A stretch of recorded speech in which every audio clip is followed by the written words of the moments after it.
Hi, this is Victor Pierantoni, and in today's video we're going to be talking about one of the most powerful ways to shift your habits. Stay tuned.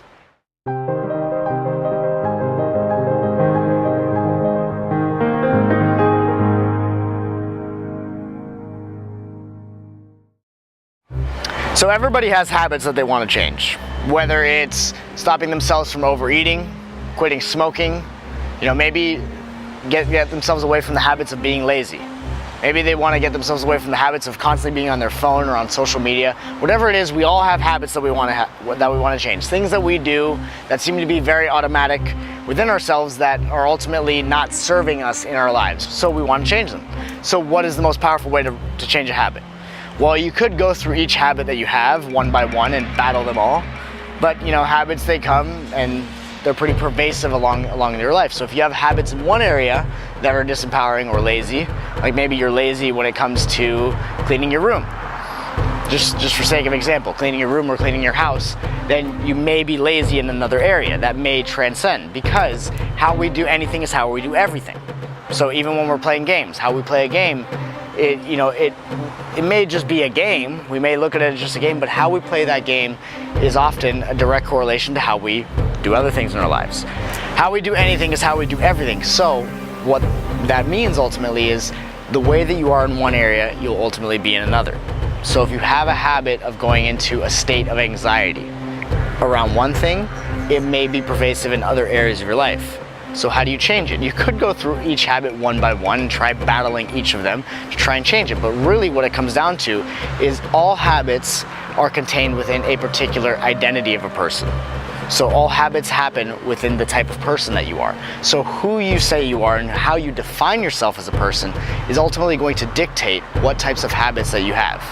So just to give you an example, if you call yourself or you think of yourself as a lazy person, maybe you have the habit of not cleaning your surroundings. And maybe when you need to work out or when you need to exercise, you'll have the habit of just flipping on the TV instead. One of the simplest ways to shift your habits is to shift the way that you define yourself, because our identity and who we define ourselves, or how we say we are, the definitions that we ultimately have for ourselves, is the most consistent thing that we're going to operate on. So said differently, how we define ourselves is going to dictate the habits, the decisions, the ideas, and the way that we feel ultimately in the moment. So just to give you some context, I did a video on this before, but I feel it's necessary to bring it back up and say it in this context. So if you've ever seen the movie Rush Hour 3, pretty funny film. It's I've always liked the Rush Hour series, so I like to use this example because it's pretty simple, pretty relatable. If you think of the movie Rush Hour 3, if you haven't seen it yet, I recommend going to watch it because it's pretty funny. But if you haven't seen Rush Hour 3 yet, there is a scene where Jackie Chan and Chris Tucker, they fly over to France because that's where their case is. That's where they need to be to solve whatever the crime is going on in that movie. So they go to France and they're not really welcomed with the best of welcomes, right? It's not the warmest welcome. They go there, they're cavity searched, in the airport, so they're already not in the best of moods. And they go over, they're trying to grab a cab because they need to go to a specific address. So they get in this cab, and immediately the French cab driver, he's not the friendliest person in the world, right? He has this, mentality that he is this French person and that he doesn't like Americans because that is part of the cultural norm. So he says immediately, I don't drive his kind. And then they're like, what do you mean? And he goes, Americans, I don't drive Americans. So he's pointing to Chris Tucker. So he says he doesn't drive his kind because he says Americans are all about violence, pushing around the little guy, killing people, right? That's what they love, right? And he starts to insult Chris Tucker on, things that are a part of American culture. He starts to insult the NBA, Halle Berry, and Chris Tucker just loses it. So in that scene, he has this very closed mindset, very closed way of thinking because he sees himself as this specific type of person. So they end up going to the address and they go through and they do whatever they need to do there, and then when they leave, while they're driving away, they notice that there's two motorcycles following them, and then Chris Tucker leans over to him and he says, George, I'm going to need you to go faster. And he goes, I'm not going to go faster. If you want to kill me, then kill me. He's trying to be tough in this situation. All of a sudden there are gunshots to the car, and when there are gunshots, all of a sudden he starts freaking out. He goes, oh my God, he's like this, he's thinking to himself like, this is not my fight, the French are neutral, like what am I going to do? And he's in this state of panic. And Chris Tucker and Jackie Chan, men, you know, if you've seen the movies, they're very familiar with this type of situation, right? Those high pressure situations, they've been shot at, they've been chased, the whole bit.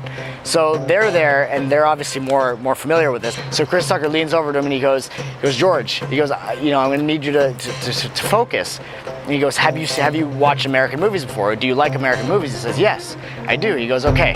He goes, you're a super spy.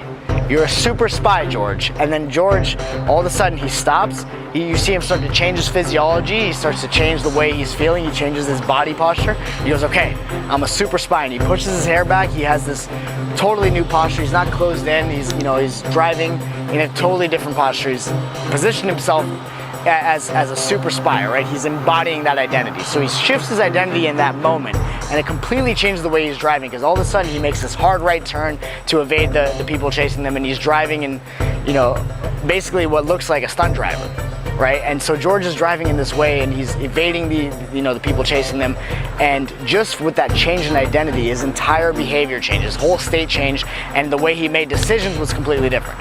So, as an example to you, is that when you make decisions, when you have these habits that you want to change, most of the time, if you really look at it, you have to ask yourself, what type of person would have these habits?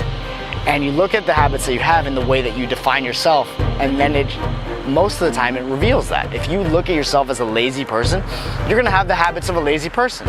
If you look at yourself as an ambitious, motivated person, you're going to have the habits of an ambitious, motivated person.